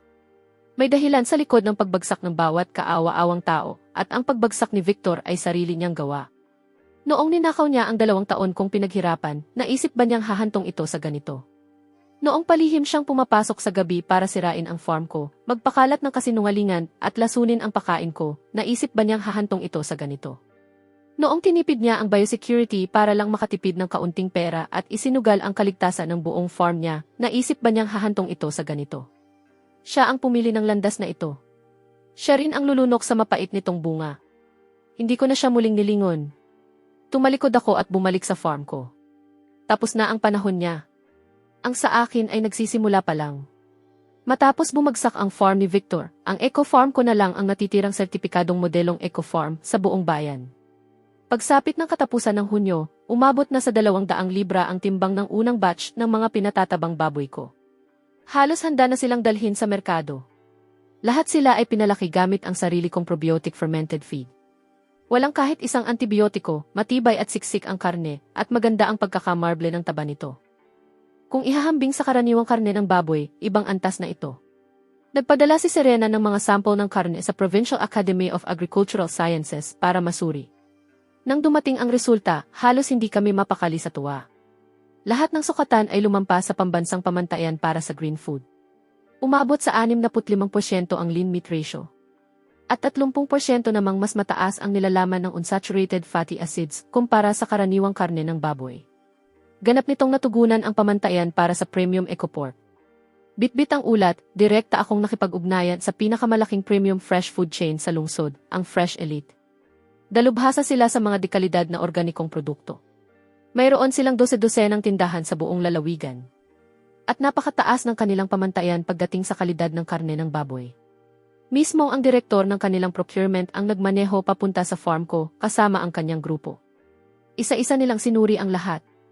Ang kondisyon ng mga kulungan, ang mga formula ng pakain, ang mga protocol sa biosafety, ang pamamahala sa basura, at ang buong integrated eco-farming cycle. Buong araw nilang sinuri ang bawat detalye. Pagkatapos ay nagkatay sila ng isang baboy sa mismong lugar at sinuri ang karne nito. Doon mismo nila ginawa ang pasya. Mr. Chen, ang kalidad ng eco-pork ninyo ang pinakamaganda na nakita ko. Mas maganda pa kaysa sa imported na karne ng baboy na kasalukuyan naming ibinebenta. Kukunin namin ang lahat ng 150 pinatatabang baboy sa batch na ito. Timbang habang buhay pa. 18 yuan bawat libra. 3 yuan na mas mataas kaysa sa presyo sa merkado. Buong bayad agad. Walang kahit 1 sentimong pipigilan. 18 yuan bawat libra. Napatalon ang puso ko. Mabilis na tumakbo ang mga numero sa isip ko. 150 baboy. Karaniwang timbang na 220 libra bawat isa. 18 yuan bawat libra. Halos 4,000 yuan ang kikitain sa bawat baboy. Aabot sa 600,000 yuan ang kabuang kita mula sa 150 baboy. Pagkatapos ibawas ang gasto sa pakain, mga biik, at pasahod, mahigit 300,000 yuan ang malilinis na kita. Sa isang batch pa lang na ito, mababawi ko na ang bawat sentimong inilabas kong puhunan. At may matitira pang mahigit 100,000 yuan na purong tubo. Walang problema. Ayos sa akin ang presyong iyan. Pirmahan na natin ang kontrata. Pinilit kong huwag ipakita ang sobrang pananabik ko. Doon mismo, nilagdaan ko ang kasunduan sa pagbili kasama ang direktor ng procurement. Kinabukasan ng umaga, isa-isang pumasok sa farm ko ang mga refrigerated truck ng Fresh Elite. Ang mga manggagawang magkakapareho ang uniforme ay maingat na isinakay ang mga baboy sa mga truck. Lahat sila ay matataba at malalakas. 600,000 yuan ang pumasok sa account ko noon ding oras na iyon. Nakatitig ako sa mahabang hanay ng mga numero sa banking app ng phone ko. Nakatayo sa tabi ko sina nanay at tatay. Nanginginig ang mga kamay nila sa matinding emosyon. Namumula ang mga mata ni nanay. Paulit-ulit niyang pinupunasan ang mga luha niya. 2 taon ng paghihirap. 4 na buwan ng walang tigil na pagpupursige sa pinakamahihirap na araw. Lahat ng iyon ay naging sulit. Isa-isang umalis ang mga refrigerated truck mula sa farm. Habang dumaraan ang mga ito sa baryo, nagkagulo ang buong lugar. Nagsiksikan ang mga taga-baryo sa gilid ng kalsada. Nalalaki ang mga mata nilang nakatingin sa sunod-sunod na truck na may logo ng Fresh Elite. Naku po, 18 yuan bawat libra. 3 yuan na mas mataas kaysa sa presyo sa merkado. 600,000 yuan agad sa batch na ito pa lang. Talagang yumaman na si Marcos. Diretsong napupunta sa mga premium na supermarket sa lungsod ang mga baboy niya. Pagkain iyon ng mayayaman. Dati, halos magmakaawa si Victor sa katayaan para tanggapin ang mga baboy niya sa napakababang presyo. Kung ikukumpara rito, parang magkaibang mundo. Sino ba ang mag-aakalang ang lati ang lupang walang may gusto ay magiging minahan ng ginto? Talagang may kakaiba si Marcos. Nakatayo rin si Victor sa gitna ng mga tao. Pinapanood niya ang mga refrigerated truck na isa-isang dumaraan sa harapan niya. Pinapanood niya akong nakikipagkamay at nakikipagtawanan sa direktor ng procurement. Unti-unting nawala ng sigla ang buong katawan niya. Namutla ang mukha niya. Siya mismo ang tumawa sa akin noon dahil itinapon ko raw ang pera ko sa isang lasyan. Minamaliit niya akong parang isang hamak na taong marunong lang magpakain ng baboy. Pero sa loob lamang ng 6 na buwan, narating ko ang antas na hindi niya maaabot kahit buong buhay niya, at naiwan ko siya ng napakalayo. Ang Audi na ipinagmamalaki niya noon ay mukhang kawawa sa tabi ng hanay ng mga refrigerated truck na ito. Sa mismong sandaling iyon, umiti ang direktor ng procurement at nagsalita. Mr. Chen, bukod sa batch na ito, nais ka rin naming alukin ng pangmatagalang eksklusibong kasunduan sa pagsusupply. Sa susunod na 2 taon, lahat ng baboy na ilalabas ng farm ninyo ay sa Fresh Elite mapupunta. Mananatiling 3 yuan na mas mataas kaysa sa presyo sa merkado ang minimum naming presyo. Kapag tumaas ang presyo sa merkado, tataas din ang sa amin. Kapag bumaba naman ito, mananatiling nakapirmi ang presyo namin. At higit pa roon, gusto naming makipagtulungan sa inyo para ilunsad ang tatak na EcoPure sa lahat ng tindahan namin sa buong lalawigan. Pantay na hasyan sa kita, 50-50. Pagkasabi niya ng mga salitang iyon, sumabog sa ingay ang buong paligid. Eksklusibong kontrata sa pagsusupply. 2 taong garantisadong minimum na presyo. Sariling tatak ng produkto na magkatuwang nilang ilulunsad. Ibig sabihin nito, hindi ko na kailangang mag-alala pang magbenta ng kahit isang baboy. Premium na presyo, garantisado. Papasok ang pera ng tuloy-tuloy. Nang marinig iyon ni Victor, napahapay ang buong katawan niya. Umubo siya at dumura ng dugo. Pagkatapos ay bumagsak siya diretso sa lupa. Nagkagulo ang mga taga-baryong nasa paligid. Nagmamadali silang lumapit para tulungan siyang makatayo. Pero sa gitna ng kaguluhan, ako pa rin ang hinanap ng mga mata niya. Puno ang mga iyon ng desperasyon at pagsisisi. Hindi siya makapagsalita kahit isang salita. Tiningnan ko siya. at wala akong naramdaman. Kahit katiting. Hindi ko siya sinusubukang ipahiya. Sadyang patuloy lang na lumalawak ang landas ko. Samantalang matagal na niyang isinara ang sarili niyang daan. Nang gabing iyon, nagdaos ako ng salu-salo sa pinakamagandang restaurant sa bayan para ipagdiwang ang tagumpay. Gusto kong pasalamatan si Serena, ang mga manggagawa sa konstruksyon, at sina nanay at tatay na hindi kailanman tumigil sa paniniwala sa akin. Habang nasa hapagkainan kami, itinaas ni Serena ang kanyang baso at tumingin sa akin. Kumikinang na parang mga bituin ang mga mata niya. Marcos, binabati kita. Nagawa mo. Tumingin ako sa kanya. Punong-puno ng pasasalamat ang puso ko. Kung wala siya, hindi ko mararating ang layo ng narating ko ngayon. Hindi lang ako. Magkasama natin itong nagawa. Ibinangga ko ang baso ko sa baso niya at inubos iyon ng isang lagukan. Nang patapos na ang salu-salo, humarap ako kay Serena. Serena, gusto kong magsimula ng isang kooperatiba sa pag-aalaga ng baboy. Isama natin ang mga taga-baryong gustong mag-alaga. Ako ang magbibigay ng kaalaman at mga bit. Ako rin ang bahala sa lahat ng bentahan. Para lahat ay kumita. Sasama ka ba sa akin? Biglang lumiwanag ang mga mata ni Serena. Mariin siyang tumango. Siyempre naman. Ito ang talagang mahalaga. Ngumiti ako. Akala ni Victor, ang pag-aalaga ng baboy ay tungkol lang sa pagpiga ng tubo, panlalamang sa mga manggagawa at pagtitipid sa maling paraan. Pero hindi niya kailanman naunawaan. Ang tunay na pagsasaka ay nakasalalay sa kakayahan, pananaw at sama-samang pag-angat ng lahat. Hindi dito nagtatapos ang landas ko. Ang balitang magsisimula ako ng kooperatiba ay kumalat sa buong baryo sa loob lamang ng isang gabi. Kinabukasan ng umaga, siksikan ang bulwagan ng komite ng baryo. Lahat ay gustong sumali. Baliw na bata, isama mo ako. May 2 akong ektarya ng lupa. Gusto kong mag-alaga ng 10 baboy. Turuan mo ako ng alam mo. Baliw na bata, may utang akong paghingi ng tawad sa'yo. Nakisabay ako noon sa panunukso ng iba sa'yo. Huwag mo sana akong masamain. Gusto kong gawin ito ng tama. Gabayan mo ako. Naniniwala kami sa'yo. Kaya mo kaming dalhin sa mas magandang buhay. Ano man ang sabihin mo, susunod kami. Habang tinitingnan ko ang lahat ng sabik na mukha, may kung anong gumalaw sa kaibuturan ng dibdib ko. Ipinaliwanag ko ang mga tuntunin ng kooperatiba. Libreng teknikal na gabay mula sa akin. Iisang pamantayan sa supply ng mga beef at probiotic fermented feed. Iisang biosecurity protocol para sa lahat. At kapag oras na ng bentahan, bibilhin muli ang lahat ng baboy sa presyong mas mataas kaysa sa presyo sa merkado. Ang kailangan lang nilang gawin ay alagaan ang mga baboy ayon sa itinakdang pamantayan. Hindi na nila kailangang mag-alala kung saan magbebenta. Hindi na nila kailangang mag-alala kung paano ito gagawin. Hindi pa man ako tapos magsalita, mahigit 30 sambahayan na ang pumirma agad sa kasunduan ng pagiging miyembro ng kooperatiba. Pinanood ni Mayor Roy ang lahat ng nangyayari at tinapik ako sa balikat. Baliw na bata, may napakaganda kang nagawa para sa baryong ito. Pasensya na at hindi kita natulungan noon. Mula ngayon, anumang kailanganin ng kooperatiba, nasa likod mo ang baryong ito. Habang mabilis na lumalago ang kooperatiba, hindi ko inaasahan na ang isang Victor na wala nang mapuntahan ay gagawa pa ng mas baliw na bagay. May utang siyang halos 700,000 yuan sa mga supplier ng pakain at sa bangko. Hindi tumitigil ang mga naniningil sa pagtawag. May mga paunawa ng foreclosure na nakadikit sa pintuan ng bahay niya. Nagbabanta na rin ng diborsyo si Diana at bumalik na sa bahay ng mga magulang niya. Dahil wala na siyang ibang malapitan, ibinaling niya ang atensyon niya sa mga patay na baboy. Isang araw, tumawag sa akin nang nagpapanik ang isa sa mga miyembro ng kooperatiba.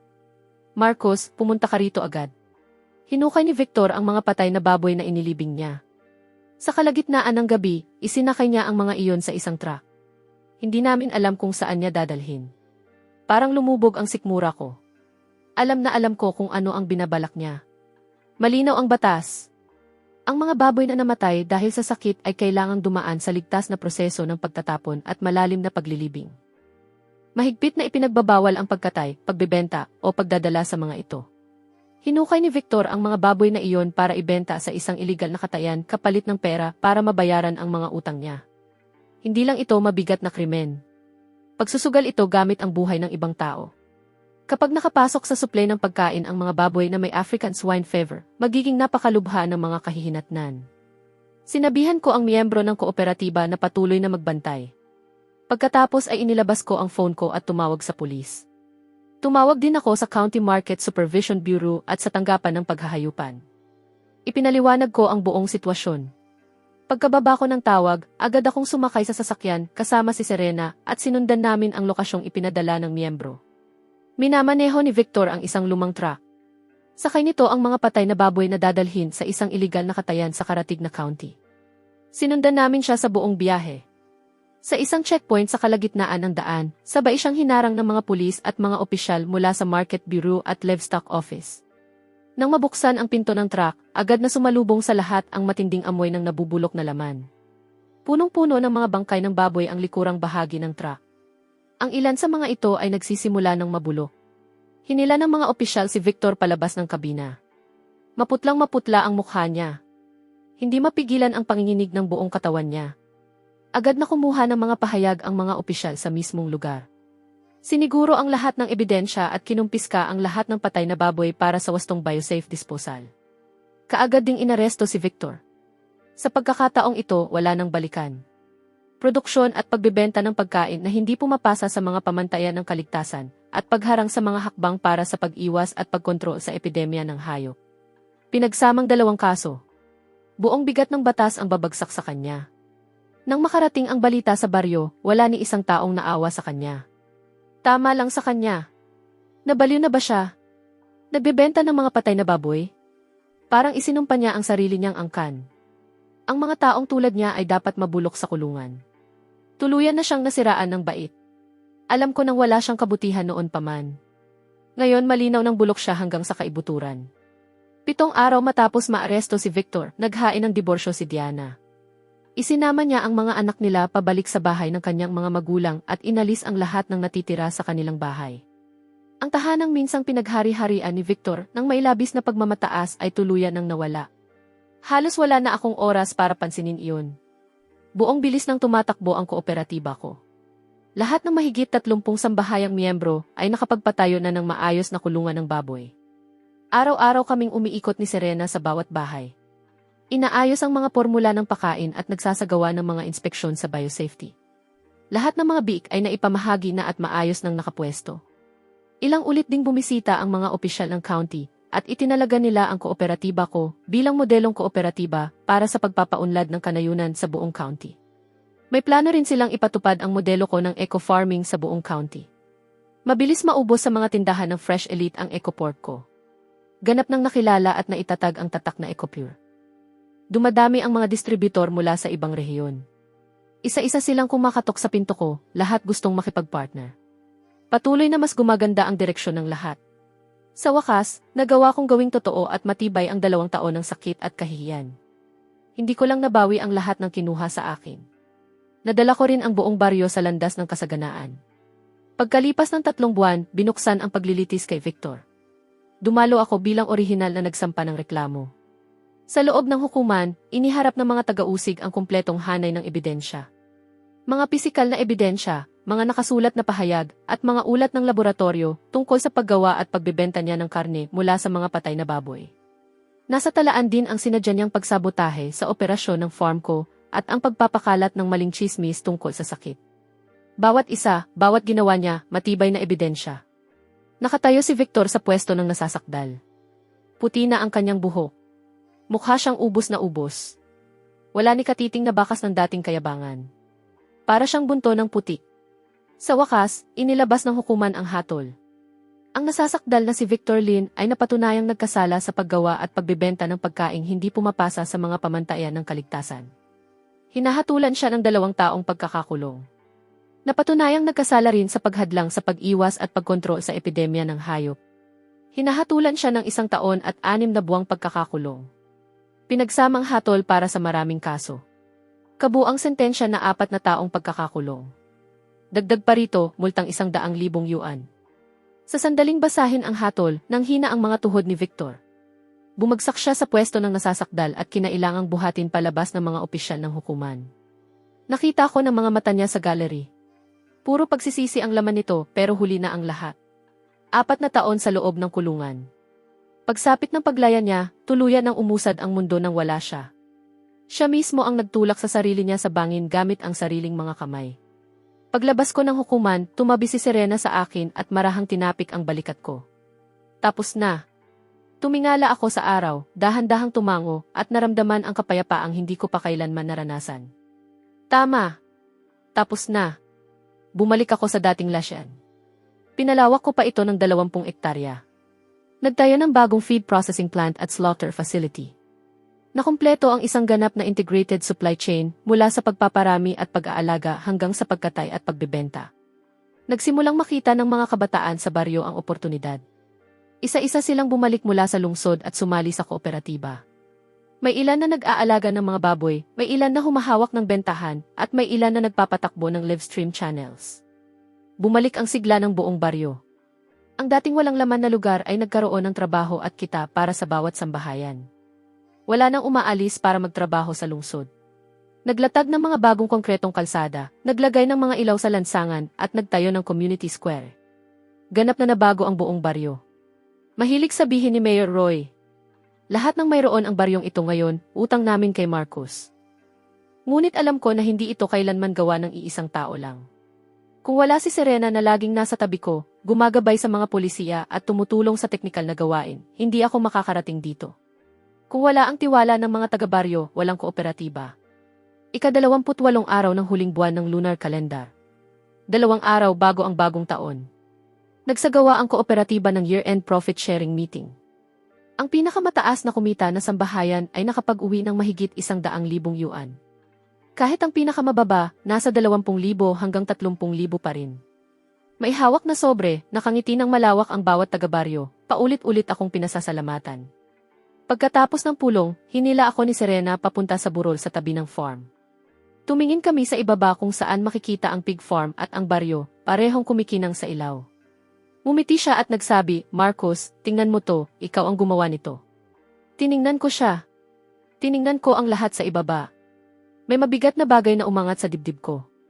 1 taon ang nakalipas, latsean lang ito na walang gustong kumuha. 1 taon pagkatapos, naging makina ito ng kasaganaan ng buong baryo. 1 ginto. Humarap ako kay Serena. Kalahati ng lahat ng ito ay sayo. Mula pa sa simula, naniwala ka sa akin ng walang pag-aalinlangan. Nandyan ka sa bawat hakbang ko. Kung wala ka, wala itong lahat. Kumuha ako ng maliit na kahon ng singsing sa bulsa ko. Lumuhod ako at inialok ito sa kanya. Serena, salamat sa paglakad mo sa tabi ko nitong nakaraang taon. Mananatili ka ba sa akin sa lahat ng mga taon na darating? Para sabay nating itayo ang pangarap na eco-farming na ito. At para sabay tayong bumuo ng magandang buhay? Natigilan si Serena. Biglang namula ang mga mata niya. Umalis ang luha. Mariin siyang tumango. Tama. Isinuot ko ang singsing sa daliri niya at niyakap siya ng mahigpit. Sa ibaba ng baryo, isa-isang pumutok ang mga paputok. Napuno ang hangin ng amoy ng pulbura. Sa sumunod na tagsibol, umabot sa panibagong antas ang eco-farming business ko. Nakipagtulungan kami sa Provincial Academy of Agricultural Sciences para magtayo ng Eco-Farming Research and Development Center. Si Serena ang naging direktor ng center. Pinamunuan niya ang pananaliksik sa probiotic fermented feed at integrated eco-farming cycles. Patuloy niyang pinapino ang mga teknik, binabawasan ang gastos, at pinapataas ang kalidad ng karne ng baboy. Ang aming EcoPure brand ay nakakuha ng National Green Food Certification. Inilunsad kami sa National Fresh Food e-commerce platform, sabay online at in-store na bentahan. Lalong lumalaki ang pangalan ng brand. Dumarating ang mga magsasaka mula sa ibang rehiyon para makita kami. Binibisita nila ang farm ko para matuto. Ibinabahagi ko ang lahat ng libre, walang itinatagong kaalaman tungkol sa eco-farming. Ibinibigay ko pati ang mga pangunahing teknik, bawat detalye. May nagtanong sa akin, hindi ka ba natatakot na malampasan ka ng iba? Palagi akong ngumiti at sinasabi na ang layo ng mararating ng isang tao ay hindi nakasalalay sa dami ng nalalamangan niya. Nakasalalay ito sa dami ng mga taong nayaangat niya kasama niya. Ang industriyang ito ay unlad lang kapag lahat ay nagsusumikap sa kalidad. Kapag sabay-sabay nating itinaas ang pamantayan, aangat ang buong industriya at mas lalayo tayong lahat. Itinuring ni Victor ang pag-aalaga ng baboy na parang sariling kaharian. Hindi niya kayang tiisin na may mas mahusay sa kanya. Sinabotahin niya ang lahat sa paligid niya, at sa huli ay naitulak niya ang sarili niya sa sulok. Ginawa kong negosyo ng lahat ang pag-aalaga ng baboy. Isama ang baryo at mas lalawak ang daan para sa ating lahat. Noong tag-init na iyon, nagkasakit ng malubha ang ama ni Victor, ang aking tiyuhin. Na-admit siya sa ospital at kailangan ng malaking operasyon. Walang malapitan ang tita ko. Kaya pumunta siya sa farm ko na umiiyak. Nasa kulungan si Victor. Wala siyang magagawa. Naibenta na namin lahat ng meron kami, pero hindi pa rin sapat para sa gasto sa operasyon. Pakiusap, nagmamakaawa ako. Tumingin sa kanya sina nanay at tatay ng may awa. Ano man ang nangyari, pamilya pa rin siya. Mas matimbang ang dugo kaysa sa lahat. Tulungan mo kami kung kaya mo. Matagal akong nanahimik. Hindi ko makalimutan kung paano, noong pinutol ni Victor ang sahod ko at pinagtawanan ako, nakatayo lang ang tiyuhin at tita ko sa tabi niya at sinusuportahan siya. Sinasabi pa nila na dapat akong magpasalamat dahil may trabaho ako. Noong nilaso ni Victor ang feed ko, wala silang sinabi para ipagtanggol ako. Pero nang makita ko ang unti-unting paghina ng aking tiyuhin sa ospital, bumigay ang puso ko. Pumunta ako sa ospital at binayaran ko ang buong operasyon niya. Kinuha ko ang pinakamahusay na surgeon. Pagkatapos ng operasyon, ligtas na ang kalagayan ng aking tiyuhin. Hinawakan ako ng tita ko at tuluyang napaluha. Paulit-ulit siyang humihingi ng tawad, sinasabing mali sila at nabigo silang maging magulang. Sabi ko lang, hayaan na natin ang nakaraan. Itago ninyo ang pera. Ganito lang talaga ang ginagawa ng pamilya. Hindi ko pinapatawad si Victor. Ayaw ko lang hayaang hadlangan ng galit ang tamang gawin. Pagkatapos nito, nagbago ang tingin ng buong baryo sa akin. Sinasabi nila na si Marcos ay hindi lang magaling. May tunay siyang pagkatao. Walang ibang tutulong sa taong minsang nanakit sa kanya. Bago ang Mid-Autumn Festival, bumisita ako kay Victor sa kulungan. Mahigit 1 taon sa loob ang lubos na nagpabago sa kanya. Nangayayat siya ng husto. Halos hindi na siya makilala. Wala na ang dating yabang. Ang natira na lang ay manhid na pagod at bigat ng loob. Nang makita niya ako, matagal siyang nakatitig. Pagkatapos ay ibinaba niya ang ulo. Marcos, patawad. Salamat sa pera para sa operasyon ng tatay ko. Huwag mong pasalamatan ako. Para sa tiyuhin ko ang perang iyon. Wala itong kinalaman sa'yo. Tiningnan ko siya, matatag ang boses. Lahat na nangyari sa'yo, sarili mong gawa. Hindi ako nandito para manghamak. Nandito ako para sabihin sa'yo na naging maayos ang operasyon ng tatay mo. Nagre-recover na siya. Hindi mo na kailangang mag-alala sa kanya. Gawin mo ng tama ang pagsilbi sa iyong sentensya at lumabas ka na handang magsimulang muli. Umangat ng ulo si Victor. Agad na bumagsak ang luha niya. Tinakpan niya ang mukha gamit ang 2 kamay at napahagulgol ng malakas. Marcos, mali ako. Sobrang mali ako. Kung hindi ko nawala ang isip ko noon, kung hindi kita niloko at hindi kita tinraidor, hindi ako mapupunta rito. Pinabayaan kita. Pinabayaan ko ang pamilya ko. Matagal siyang umiyak, inilalabas ang bawat patak ng pagsisisi na matagal niyang kinimkim. Pinanood ko lang siya at hindi ako nagsalita. Walang mas inutil pa sa pagsisisi kapag huli na ang lahat. Kung nagkaroon lang siya ng kahit kaunting konsensya noon, hindi mangyayari ang lahat ng ito. Pagkatapos ng pagbisita, tumayo ako at lumabas. Bumagsak ang sikat ng araw sa balikat ko habang lumalabas ako ng tarangkahan ng kulungan. Sa sandaling sinabi niya ang mga salitang iyon, sarado na ang lahat sa pagitan namin. Hindi kapatawaran kundi pagbitaw. May kanya-kanya na kaming landas at ako ay tumatakbo patungo sa akin. Mabilis ang paglipas ng panahon. 2 taon ang lumipas na parang isang kisapmata. Sa loob ng 2 taong iyon, lalo pang tumatag at lumago ang eco-farming business ko. Ang EcoPure brand ay naging isa sa mga pinakakilalang eco-pork brands sa buong lalawigan. Mahigit 20 direktang tindahan na pagmamay-ari ng brand ang nabuksan sa buong bansa. May mga partnership din sa mahigit 200 premium supermarkets. Umabot sa mahigit 200 milyong yuan ang taunang kita. Lumawak ang kooperatiba mula sa isang baryo hanggang sa 8 karatig na bayan. Mahigit 500 sambahayan ng magsasaka ang sumali. Nakapagbigay ito ng trabaho para sa mahigit 1,000 tao. Naging modelong kooperatiba ito sa buong lalawigan. 2 taon na kaming kasal ni Serena. Sa araw ng aming kasal, punong-puno ng saya ang buong baryo. Kusang loob na tumulong ang mga taga-baryo. Pinalibutan nila ng pulang parol ang daan mula sa bungad ng baryo hanggang sa aming bahay. Mas masigla pa kaysa bagong taon. Si Mayor Roy ang naging saksi namin. Kinuha niya ang mikropono sa seremonya, nanginginig ang boses sa emosyon. Sina Marcos at Serena ang pinakamalaking biyayang natanggap ng baryong ito. Kung wala sila, wala ni isa sa lahat ng ito. Sa ngalan ng bawat lalaki, babae, at bata sa baryong ito, hinihiling ko ang isang masayang pagsasama at panghabang buhay na kaligayahan. Umalingaw ang malakas na palakpakan at sigawan. Tiningnan ko si Serena na nasa wedding dress sa tabi ko. Sobrang punang puso ko na parang sasabog na. Noon, sa Lachian kami unang nagkakilala. Ngayon, magkatabi kami sa pagharap sa buhay, matapos lampasan ang lahat ng unos. Nakita naming lumago ang isa't isa. Siya ang partner ko sa negosyo. Siya rin ang partner ko sa buhay. At siya ang taong pinakamahalaga sa akin sa mundong ito. Sa ikalawang taon ng aming pagsasama, nagkaroon kami ng anak na babae. Ang palayaw niya ay Nana. Ang buong pangalan niya ay Chen Yang King. Isang karakter mula sa pangalan ko at isa mula sa pangalan ni Serena. Araw-araw, hawak ni nanay at tatay ang apo nila. Mumingiti sila ng malawak na parang sasabog ang mukha sa saya. Lalong tumitibay ang kanilang kalusugan sa bawat araw. Ang pag-aalala na dati nakaukit sa kanilang mga mukha ay tuluyan ng nawala. Ang baryo ay nagbago ng hindi na makilala. Ang dating mahirap at nakalimutang lambak ay isa na ngayong modelong eco-farming na nayon sa lalawigan. Bawat sambahayan ay nakapagpatayo ng bagong bahay at nakabili ng sasakyan. Na-renovate ang paaralan ng baryo. Naitayo ang isang tahanan para sa mga matatanda. Ang matatanda at kabataan ay namumuhay ng maayos at panatag.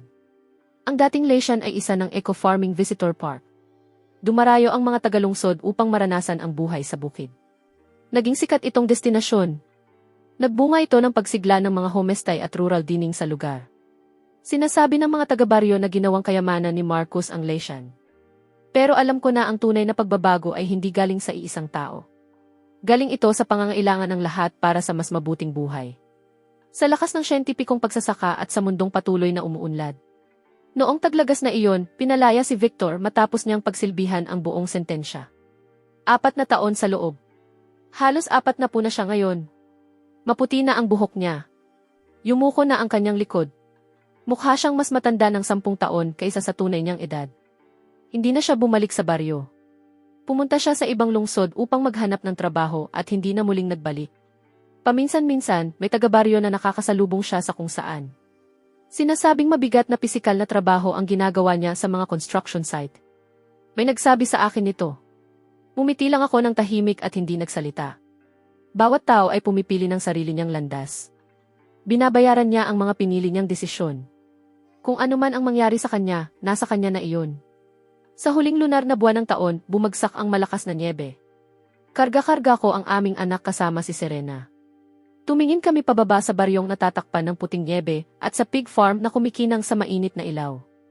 Inabot ng aming anak ang kanyang munting daliri para hawakan ang nyebe, humahagikik sa tuwa. Sumandal si Serena sa aking balikat at mahina niyang sinabi. Lumilipas talaga ang oras. 5 taon, parang isang kisap mata. Tumango ako. Tama, 5 taon. 5 taon na ang nakaraan, pinaalis ako ni Victor na may 80,000 yuan, walang-wala ako. Lahat ay pinagtawanan ako. 5 taon ang lumipas, may sariling negosyo na ako, may asawang nagmamahal sa akin, may anak na nagbibigay liwanag sa buhay ko, pamilyang puno ng init, at isang buong baryo na aking natulungang iahon mula sa kahirapan. Naging kung sino ako ngayon na gusto kong marating. Yumuko ako at hinalikan ang noo ni Serena, nakangiti. Tama, 5 taon, at ang pinakamagagandang araw ay nasa unahan pa. Lalong bumibigat ang pag-ulan ng nyebe. Ang mga snowflake ay lumulutang sa mga bukirin at burol, bumabalot sa umuunlad na pig farm sa ibaba, parang makapal at mainit na kumot na nakalatag sa lupain. Ang malakas na pag-ulan ng nyebe ay tanda ng masaganang ani. Alam kong ang susunod na taon ay magdadala muli ng kasaganaan. Ang aking buhay at ang lupaing aming pinagtulungan ay kasing linis at kasing bukas ng bumabagsak na nyebe. Ang landas sa hinaharap ay puno ng liwanag.